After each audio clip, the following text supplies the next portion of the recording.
આજે ફાગણ સુદ એકમ છે, સોમવાર, તારીખ 11/3/2024 વર્ષ છે. અત્યાર સુધીમાં દીનાનાથ ભટ્ટના પ્રશ્નનું સમાધાન કરતા શ્રીજી મહારાજે કહ્યું કે ભટ્ટજી, ઘાટનું કારણ તો ગુણ છે. તે તમોગુણ જ્યારે વર્તતો હોય ત્યારે ઘાટનો દંશ બેસતો નથી, સત્વગુણ વસતો હોય ત્યારે ઘાટનો દંશ બેસતો નથી, પણ રજોગુણ જ્યારે પ્રધાનપણે વર્તે ત્યારે ઘાટ દંશ તો બેસી જાય છે. પછી એને કર્તવ્ય અકર્તવ્યનું અનુસંધાન રહેતું નથી. જ્યારે રજોગુણ પ્રધાનપણે વર્તતો હોય ત્યારે એને વિષય ભોગની જ અપેક્ષા જાગે. આ નિયમ જ છે એવો. અને મહારાજ કે સૂક્ષ્મ ઘાટ તો એવા ઘણા થતા હોય છે, પણ જે ઘાટ થાય એ ઘાટને સામે જોઈ રાખે તો ધારે વિચારે તો એને ખબર પડે કે મને આ ઘાટ થયો છે, અને ઘાટની નિવૃત્તિ કરવાનો પ્રયત્ન કરે. મહારાજ કે ઘાટ તો થયા જ કરે, ઘાટ તો સૂક્ષ્મ ઘાટને તો કોઈ પાર નથી. પણ દીનાનાથ ભટ્ટને મહારાજે કહ્યું કે તમારા જેવા જે બુદ્ધિશાળી માણસો છે તેને દિવસમાં સ્થૂલ ઘાટ ના સૂક્ષ્મ ઘાટ તો ચાલ્યા જ કરે. સ્થૂલ ઘાટ 2-5 થયા, 2-3 થયા હોય તે પણ એને ધ્યાનમાં રહે, સામું જોઈએ તો મને આ ઘાટ થયો હતો, આજે ઓળખ્યામાં આવે. અને ગુણની પ્રધાનપણે પોતાના ઘાટ થતા હોય તેને સામે દ્રષ્ટિ રાખીને સત્સંગમાં જે ભગવાનની વાર્તા થાય તેને ધાર્યા વિચાર્યા કરે. બસ આ એક જ ઉપાય છે. ભગવાનની કથા વાર્તા થાય છે ને ધાર્યા વિચાર્યા કરે. આજે આ વાત થઈ, આજે સંતોએ આ સત્સંગ કરાયો, આ વાત કર્યો, આ થઈ, એ ધારે વિચાર્યા કરે. અને મહારાજ કે આ સત્સંગનો પ્રતાપ તો બહુ મોટો છે, સત્સંગનો મહિમા મોટો છે, અરસપરસનો મહિમા મોટો છે. લોકો એમ કહે બ્રહ્માનંદ સ્વામી, ગોપાળાનંદ સ્વામી, અદ્ભુતાનંદ સ્વામી મોટા હતા, મોટા જ હતા, એમાં ના નહીં. પણ એવા સંતો અત્યારે વર્તમાન કાળમાં છે, તમને ઓળખતા આવડે તો એનો સમાગમ કરી લેવો. તેઓ મહારાજ કે આ પૃથ્વી નક્ષત્રની જરૂર છે, ત્યારે પૃથ્વીમાં ગમે તે મહાપુરુષો પ્રગટ થતા હોય છે. તો મહારાજ કે પ્રધાનપણે પોતાને જે ઘાટ થતા હોય તેને સામે દ્રષ્ટિ રાખે અને સત્સંગમાં જે ભગવાનની વાર્તા થાય તેને ધાર્યા વિચાર્યા કરે. બસ મનન કર્યા કરે. જેમ કે કચ્છમાં સુંદરજીભાઈના ભાઈ હિરજીભાઈ હતા, તે 108 ચરિત્ર પોતે કંઠસ્થ કરેલા અને દરરોજ એનો બટવો બનાવી અને દરરોજ એનું ચિંતન કર્યા કરે. બસ આ જ કરાય. ભગવાનના ચરિત્ર, આ ગામમાં આ ચરિત્ર કર્યું, આ ગામમાં આ આટલા બધા સત્સંગના ચરિત્ર છે, ક્યાં ખૂટે એવા છે. ઉત્તર ગુજરાતના ચરિત્ર ખૂટે એવું નથી. ઢંઢાવ્યા નહીં, ઢગલાબંધ છે. મહારાજ કે ડાંગરવા ગયા, કરજીસણ ગયા, આ બધા વેડા ગયા, વડુ ગયા, મોખાસણ ગયા, બધી લીલાઓ નવી નવી છે. રાજપુર ગયા, કુંડળ ગયા, કલા ભગતને ત્યાં તો લીલાઓ તો કેટલી અપરંપાર છે. તો એને ધાર્યા કરે અને એનો પ્રતાપ મહારાજનો જાણ્યા કરે. અને મહારાજ કે સત્સંગનો એવો પ્રતાપ, એટલા માટે તો બ્રહ્માનંદ સ્વામી સતસંગ વિના જન્મ મરણ બ્રહ્મ જાળ મટે નહીં જંતને. સતસંગ વિના જન્મ મરણ બ્રહ્મ જાળ મટે નહીં જંતને. સ્મૃતિ નિશાંક હરિ જનના પ્રાણ વચન ભગવંતને. સત્સંગ વિના જન્મ મરણ ભમ જાળ મટે નહીં જંતને. કેટલું સરસ પદો મહારાજ લખ્યું છે. કોઈ 68 તીરથ ફરી આવે, કોઈ 68 તીરથ એ નિત્ય નિગમ વિધિ કરી નાવે. નિત્ય નિગમ વિધિ કરી નાવે. કદી જીવપણું તેનું નવ જાવે, કદી જીવપણું તેનું નવ. સતસંગ વિના જન્મ મરણ બ્રહ્મ જાળ મટે નહીં જંતને. સતસંગ વિના જન્મ મરણ બ્રહ્મ જાળ મટે નહીં જંતને. મન માનતજી તે માટે શરણે જઈ રહીએ સંતને. મન માનતજી તે માટે શરણે જઈ રહીએ સંતને. સત્સંગ જ એવો છે, સાબુ વગર મેં કીધું કપડાં સાફ ન થાય, આ સત્સંગ વગર મલિન સ્વભાવ સાફ ન થાય. કેટલું સરસ મહારાજે કે મહારાજ કે એ જે રજોગુણ સમય જેને ઘાટ થયા કરે છે તેને ધાર્યા વિધિની સામે જુએ અને જોયા પછી આ સત્સંગમાં જે કથા વાર્તા થતી હોય તેને ધાર્યા વિચાર્યા કરે. આજે સંતોએ આ વાત કરી, આજે સંતોએ આ વાત કરી, તો મહારાજ કે આ સત્સંગનો તો એવો મોટો પ્રતાપ છે, રાંક રાજા બની જાય આવો પ્રતાપ છે. બાકી બીજો કોઈ સાધન કરે ના થાય. જો ઈડા પીગળાની ખબર પડે, જો ઈડા પીગળાની ખબર પડે, કર્યાગ્રહ તેને કેળ પડે, કર્યાગ્રહ તેના ચિત્તમાં બમણો ફેર ચડે, તેના ચિત્તમાં બમણો ફેર ચડે, સત્સંગ વિના સત્સંગ, જન્મ મરણ બ્રહ્મ જાળ મટે નહીં જંતને. કોઈ ઉપાય નથી મહારાજ કે આ એક જ ઉપાય છે. વશિષ્ઠ અને વિશ્વામિત્ર જેવા મહારથીઓ ભેગા થયા અને એક દિવસ વિશ્વામિત્રને ત્યાં વશિષ્ઠજી મહેમાન ગતિએ ગયા. એટલે મહેમાન ગતિ તો કંઈક આપવું જોઈએ દક્ષિણા, કોઈને સંતો ત્યાં આવે તો દક્ષિણા પણ એ આપીએ, પણ તે સમયે વહીવટમાં કંઈ આર્થિક પરિસ્થિતિ નહીં હોય એટલે એને કહ્યું કે હું 1000 વર્ષનું તપ તને ગુરુજી આપું છું તમને, 1000 વર્ષનું તપ. વિશ્વામિત્ર વશિષ્ઠજી રાજી થયા. બહુ સરસ, આમ તો ચેલો ને એનો ગુરુનું સન્માન કર્યું. થોડા દિવસ રહ્યા પછી એનું કાર્ય પૂરું થયું એટલે પાછા ઘર પોતાના આશ્રમમાં આવ્યા. તો ઘણા વર્ષો પછી વિશ્વામિત્રને એમ થયું કે ગુરુજી મારે ત્યાં પધાર્યા હતા તો હું ગુરુજીને ત્યાં જાઉં સન્માન માટે. ગુરુજીએ પણ સન્માન કર્યું, આગતા સ્વાગતા કરી અને પછી કંઈ દક્ષિણા તો એને આપવી પડે ને જતી વેળાએ. તો દક્ષિણામાં લવ સત્સંગ આપ્યો. લવ એટલે કેવો નહીં જેવો સત્સંગ આપ્યો. વિશ્વામિત્રએ કહ્યું ગુરુદેવ આ મૂલ્યાંકન બરોબર નહીં થતું, સામે સામે બહુ સરવૈયું બેસે નહીં. કેમ ગુરુદેવ? કે મેં તમને 1000 વર્ષનું તપ આપ્યું છે તો તમારે એને પ્રમાણમાં મને કંઈક આપવું જોઈએ ને. એમ તો કે મેં તમને આપ્યું છે એના કરતાં વધારે છે. શું વધારે છે? લવ સત્સંગ. હા, લવ સત્સંગ વધારે છે. અરે ગુરુદેવ, લવ સત્સંગ વધારે હોય 1000 વર્ષના તપ કરતા? તો હા વધારે છે. તો કે આ કોલ મૂલ્યાંકન કરે? તો કે બ્રહ્માજીની પાસે જાય. બ્રહ્મા કે ભાઈ આમાં નહીં ખબર પડે, મારે થોડી ઉપાધિ વધારે છે, વિષ્ણુને મળો. વિષ્ણુને ઠેકાણે એને ઠેકાણું ન પાડ્યું, શિવજીને મળ્યા. પછી કીધું કે શેષનારાયણ પાતાળમાં છે, એ ન્યાયાધીશ છે, બધાને ન્યાય સારા આપે છે, શેષનારાયણ પાસે જાઓ. શેષનારાયણ પાસે ગયા એટલે શેષનારાયણે કહ્યું કે તમે બંને જણા એવા ટાઈમે આવ્યા છો કે આ કોણ ઉપાડશે, આ પૃથ્વીનો ભાર કોણ ઉપાડશે? કોઈક જવાબદારી લ્યો તો હું તમારા પ્રશ્નનો ઉત્તર કરી શકું, આ ડબલ મારાથી નહીં થઈ શકે. તો કે કેવી રીતે અમે જવાબદારી લઈએ આ પૃથ્વી ઉપાડવામાં? તો કે તમારી પાસે જે હોય મૂકો છાબડામાં, તો આનો અધર થાય તો મારે થોડું રાહત થાય એમ. તો વિશ્વામિત્ર કે મારું તો 1000 વર્ષનું તપ છે, તો 1000 વર્ષનું તપ મૂકો ને આ છાબડામાં. 1000 વર્ષનું તપ મૂક્યું છતાં પલ્લું અધર થયું નહીં, પૃથ્વીનો ભાર શેષનારાયણના માથા ઉપરથી અધર થયો નહીં. કે હું થોડો નવરો પડું તો તમને પ્રશ્નનું સમાધાન કરી આપું ને, આમ તો ક્યાંથી સમાધાન થાય? થોડો ફ્રી પ્રવાહ દો. પછી કે આ તો પૃથ્વી અધર નથી, લવ સત્સંગ મૂકો. અને લવ સત્સંગ મૂકતાની સાથે જ પૃથ્વી અધર થઈ. એક વેથ પૃથ્વી અધર થઈ શેષના માથા ઉપરથી. વિશ્વામિત્રજી કહ્યું ગુરુદેવ ગુરુદેવ મહારાજા થઈ ગઈ પૃથ્વી અધર. થઈ જાય ને તો ક્યાં હવે શું જોઈએ? તો કે ન્યાય કરો ને. આથી મોટો કયો ન્યાય હોય?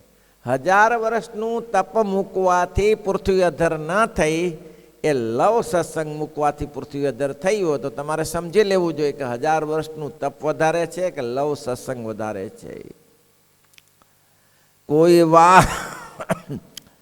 કોઈ વાસ કરે જઈને કાશી, કોઈ વાસ કરે જઈને એ કોઈ અન્ન ન ખાય રહે ઉપવાસી, કોઈ અન્ન ન ખાય રહે, એ મન તણી સર્વે હાસી, એ મન તણી સર્વે સતસંગ વિના, સતસંગ વિના જન્મ મરણ બ્રહ્મ જાળ મટે નહીં, જંતને સતસંગ વિના, સતસંગ વિના જન્મ મરણ ભમ જાળ મટે નહીં, જંતર. કાશીમાં જઈને રહો, તપ કરો, પણ કોઈ મહાપુરુષનો સમાગમ કરો.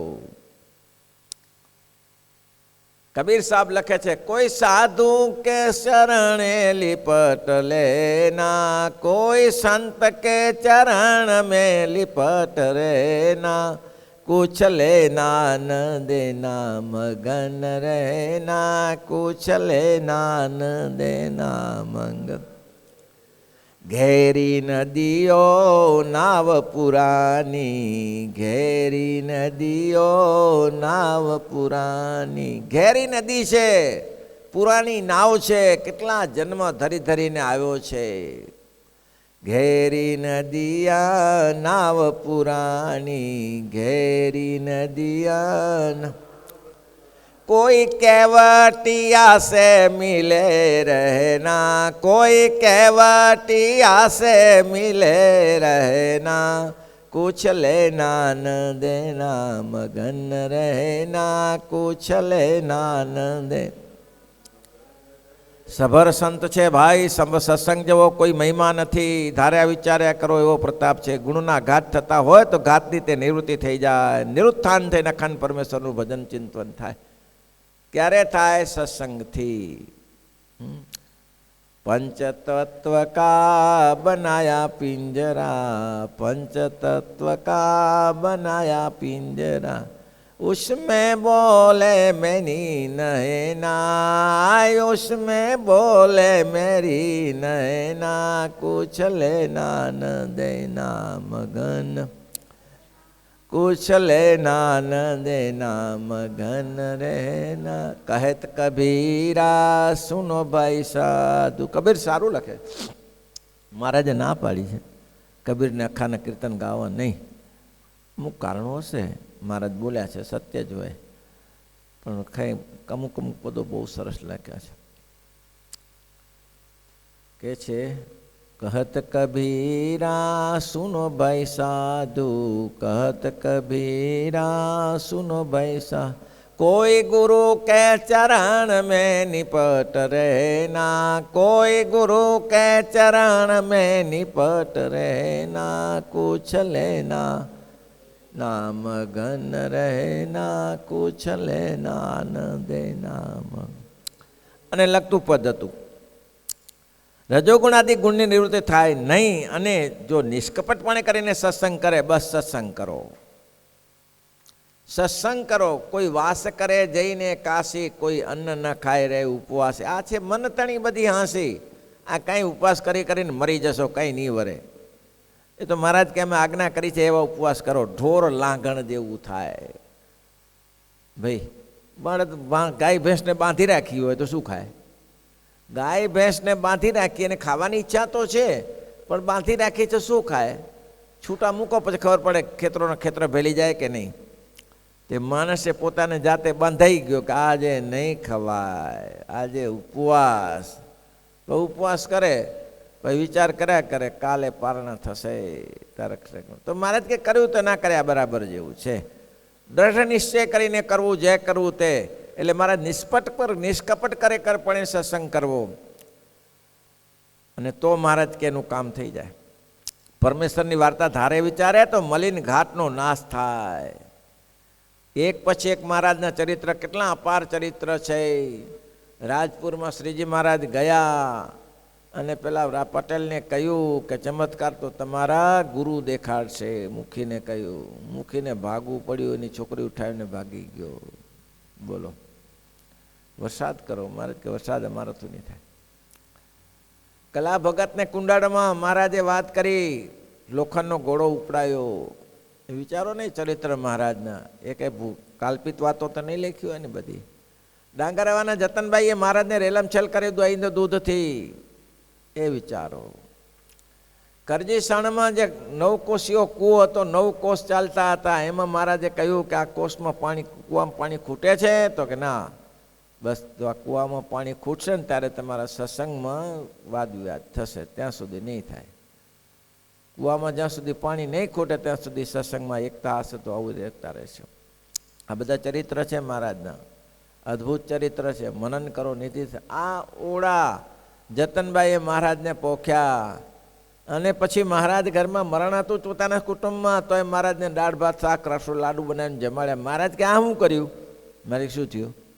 અરે મહારાજ કે તમારું સૂતક છે ને, આમને ખવડાવ્યું. હે સૂતક તો અમારા જગતમાં એવું નિયમ છે, કોઈનું સૂતક હોય ને તો સોનાની છાંટ નાખી દઈએ, કોઈને અડ્યા હોય તો સોનાની છાંટ નાખી સૂતક ઉતરી જાય. તો સોનાની છાંટ નાખવાથી સૂતર ઉતરતું હોય, સોનાના બનાવનારા બાપ એની છાંટની જ્યાં જરૂર છે, એને શેનું સૂતક લાગે? આવા અદ્ભુત ચરિત્ર છે. ગાઓને મનન કરો, મહારાજ કે સુખી થવું હોય તો નિવૃત્તિ થઈ જશે. નિષ્કપટ સત્સંગ કરે ને પરમેશ્વરની. એટલે સંત સ્વામી છેલ્લે કડીમાં કેટલું સરસ લખ્યું, જો ફિરે તો સંત સમાજ મળે, જો ફિરે તો સંત સમાજ.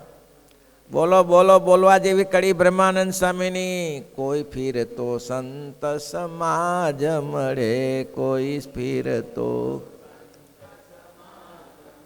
હે તો સુખે મનની ભ્રાંતિ ટળે, તો સુખે મનની ભ્રાંતિ ટળે. મહારાજ કે પરોક્ષની વાત છોડો, પરોક્ષમાં જે થઈ ગયા મુક્તા મહા 500 પરમહંસો થઈ ગયા, પણ અત્યારની વાત કરો. કોઈ ફિરે તો સંત સમાજ મળે, કોઈ ફિરે તો સંત,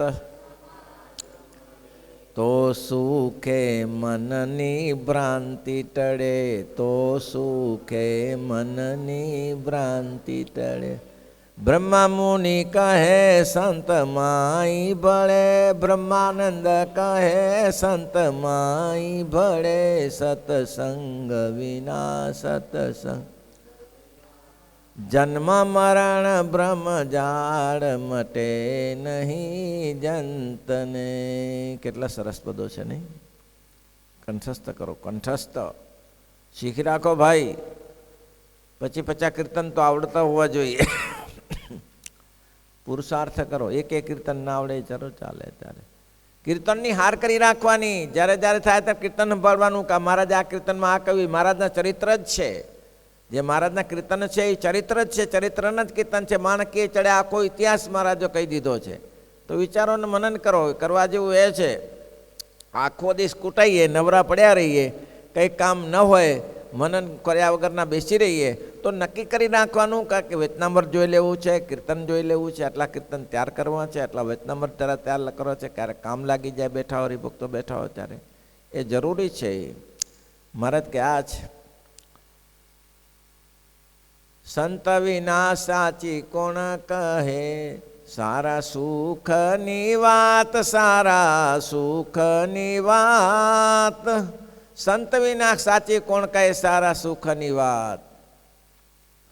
દયા રહી છે જેના દલમાં, નથી ઘટમાં ઘાટ, નથી ઘટમાં ઘાટ. સંત વિના સાચી કોણ કહે, જેમ જનનીને હૈયે હેત છે, સદા સૂતને સાથ આરોગી કરવાય અરબકને, આવે કણવે રકાત. સંત વિના સાચી કોણ કહે. માને હેત છે, સાચા સંતને હેત એ છે અક્ષરધામમાં જીવને લઈ જવો છે, કોઈ પણ રીતે ઉપાડીને ત્યાં મૂકવો છે, એ હેત છે.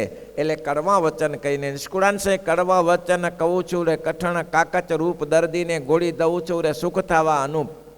ખરે મને જો ખાવશો રે તો દર્દ થશે દૂર, કરવું પડશે. અહીં કહે છે ભમરી ભરે બારે ચટકો, ઈયળનું પલટાવાય અંગ. સંત વચન કટુ કહે, આપવાય આપણો રંગ. સંત વિના સાચી કોણ કહે, સંત સગા છે સૌના જીવ જરૂર જાણ, નિષ્કુળાનંદ નિર્ભય કરે, આપે પદ નિર્વાણ, સંત વિના સાચી કોણ કહે. બસ એટલું જ કરી લો, આ કરવા જેવું છે. પરમેશ્વરની વાર્તા ધારે વિચારે ને મલિન ઘાટનો નાશ થાય. માટે સત્સંગનો પ્રતાપ તો અતિ મોટો છે. બીજા સાધન છે તે કોઈ સત્સંગ તુલ્ય થાય નહીં. સત્સંગ એટલે શું? સંત સમાગમ, માળા, ભજન, કીર્તન, કથા, વાર્તા, આનું નામ સત્સંગ. સત્સંગની કોઈ એવી રેખા નથી કે આને સત્સંગ કહેવાય ને આને કુસંગ કહેવાય. કુસંગીના સંગમાં રહીએ કુસંગ કહેવાય, સંતોને ભગવાનના ભક્તોના સંગમાં રહીને સત્સંગ કહેવાય. અને એને શું પછી સરસ કહે છે, કાં જે સાધને કરીને જે ઘાટની નિવૃત્તિ થતી નથી તેની નિવૃત્તિ સત્સંગમાં થાય છે. તે કારણ માટે જો તેને રજોગુણ સંબંધી મલિન ઘાટ ટાળવા હોય ને તેને મન કર્મ વચને નિષ્કપટપણે સત્સંગ કરવો. કેટલું સરસ! નિષ્કપટપણે. સાધુની અંદર કપટ. મહારાજે શિક્ષાપત્રીમાં લખવું પડ્યું. શું લખ્યું શિક્ષાપત્રીમાં? 99 શ્લોક જોઈ લેજો. સાધુના મગ્રત તથા નિષ્કપટ વર્તિત એમ સાધુના મગ્રત સદા. સાધુની પાસે પછી તરત લખ્યું કે ગાલિદાનમ તાડનમ તો 100મા શ્લોકમાં લખ્યું ગાલિદાનમ તાણ કૃતમ કુમતિ ભી જંતવ્ય સર ચિંતન વિતમ ચતઈ. સાધુની પાસે નિષ્કપટ વર્તો. અને નિષ્કપટ વર્તામાં માન અપમાન થાવ તો જે થવું હોય તે થાય, પણ સાધુની પાસે નિષ્કપટમાં સત્સંગ કરવો તો જ કામ થાય. તો સત્સંગના પ્રતાપથી તે ઘાટની નિવૃત્તિ થાય. જો કપટ રાખીને કરીએ તો ના થાય. કપટથી નિષ્કપટપણે સંતોને કહીએ કે આમ તકલીફ છે સ્વામી, તો એની નિવૃત્તિ થાય. શ્રીપતિમ શ્રીધરમ સર્વદેવ ઈશ્વર.